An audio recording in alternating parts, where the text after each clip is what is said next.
into Assetto Corsa. This time we're checking out one of the new JP cars, one of the new Japan Pack cars, and that is the Toyota. That was an accidental, somewhat racist impersonation of a Japanese person.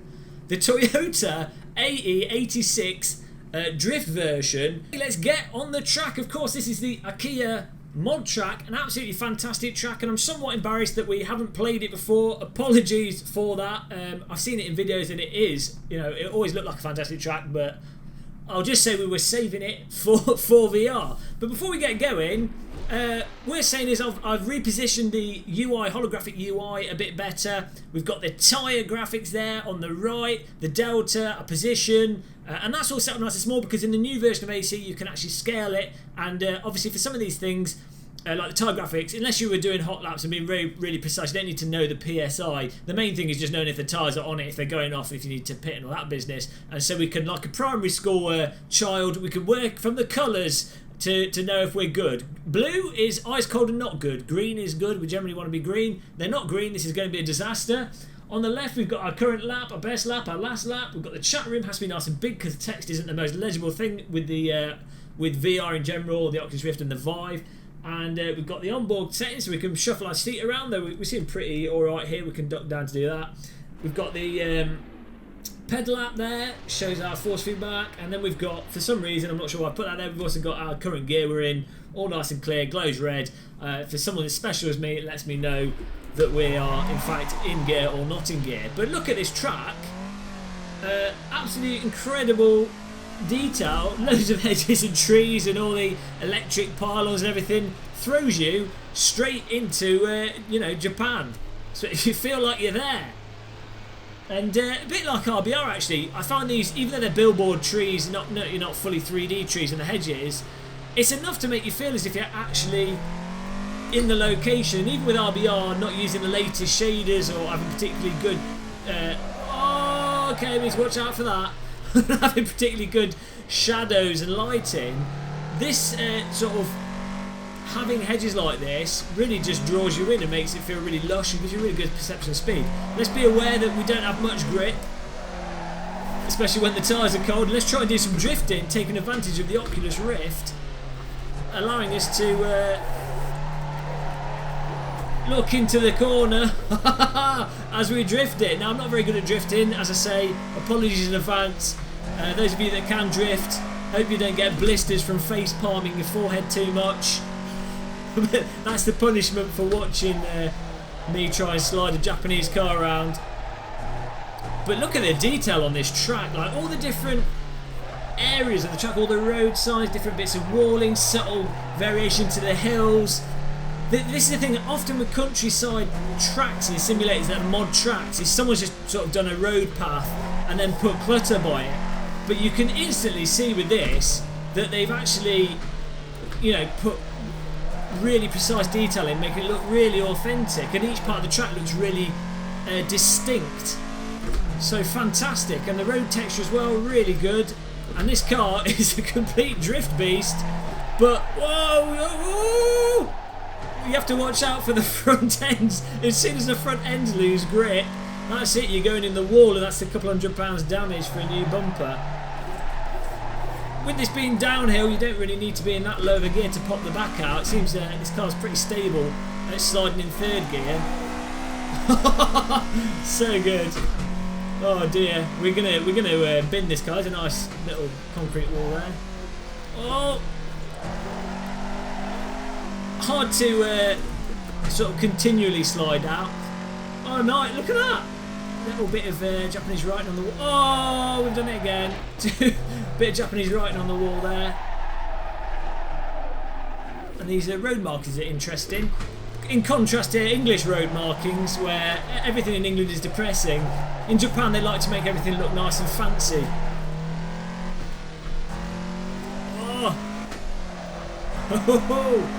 this is awesome fun. And the Rift, to say, like, because you can actually look into the turn properly, you don't feel sort of constrained and locked to the view of the car like you would on a monitor. And then the depth with the 3D really lets you position the car more though it doesn't save you from embarrassingly understeering off.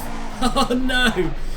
Or totally losing control like that. You can't just power on through and hope to get grip from the tyres on downhill corners, unfortunately. And we need to just remember to brake a little bit for some of these tight corners. And then throw the car in. Now this would be fantastic to do with a couple of people online if we get a server with this. And just do some side-by-side drifting. That'd be absolutely incredible. Oh, watch out for the understeer. I really need a bit more practice at the old drifting, as you can see. Nothing. Oh, not again. Oh, God, we've done about £600 worth of damage. Don't know what that is in yen. we've destroyed this car. We look like a Coke can that's been trod on by an elephant by the end of this run. Oh dear. But this vehicle, it seems relatively controllable. I mean, I sort of have a love-hate relationship with vehicles. Initially, I hate them, all of them, because you have to learn their profile. And that can be, I can find that a little bit time consuming.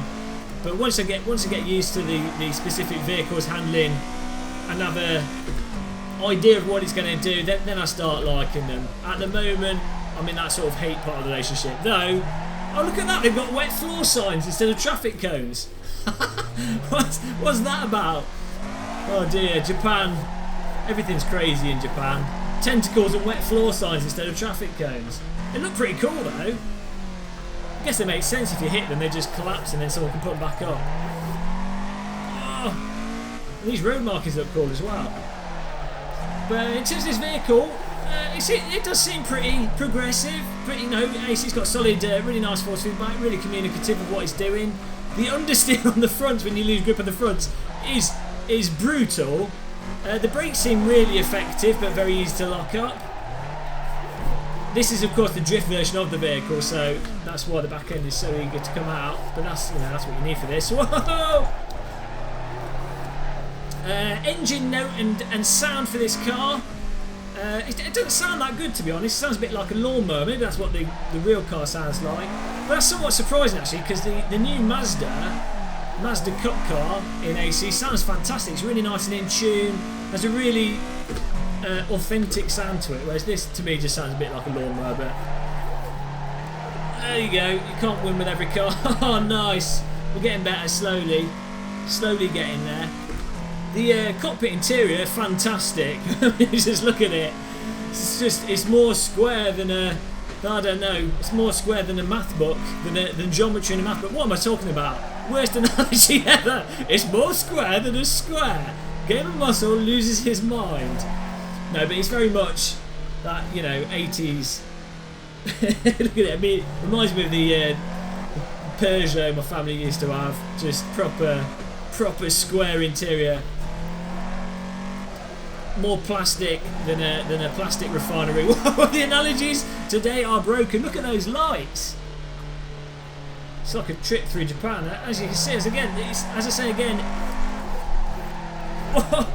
they've done a superb job of having really unique parts of this track and this road, with it feeling very distinct. So I don't think it will take too long to actually learn the corners on this to then know where you need to brake to be able to do the various type of drift you want to do. Because, as I say, unlike some of the lower quality public road mods, this is very definable. Each corner is very definably its own corner with its own character.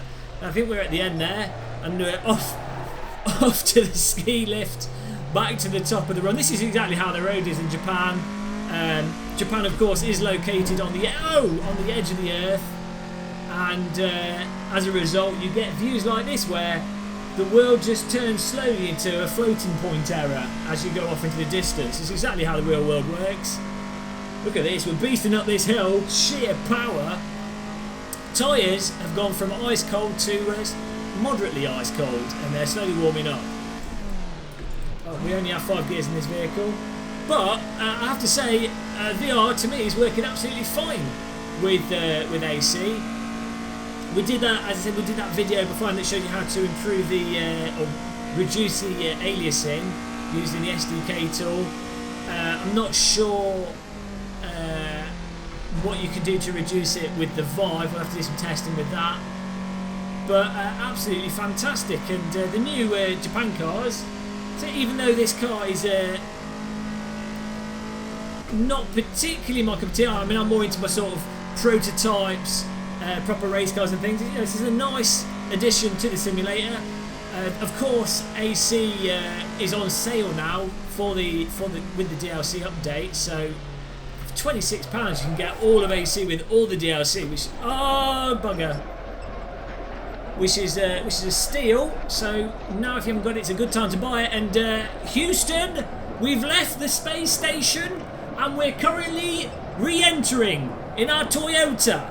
We are re-entering Earth orbit. It looks very dark on the Earth surface. We can't get stable. We can't get stable, Houston. We are going to burn up unless we can stabilise our re-entry. We've got a problem. We're going at 329 kilometres per hour, Houston. Houston, we cannot stabilise. Houston, we've got trouble. We've got trouble. We're going to burn up in the atmosphere. Oh God, I know I was going to die like this in a Toyota, in an 80s Toyota, re-entering the Earth atmosphere. This is how it's going to end. Oh dear. Goodbye everybody. Thank you for watching. Don't forget to subscribe and like. Oh dear, it's the end of Game of Muscle. See you in the next video we do. We're going to upload one very soon. Oh, it was nice knowing you. Off to floating point oblivion we go. Goodbye. Don't forget to subscribe and like.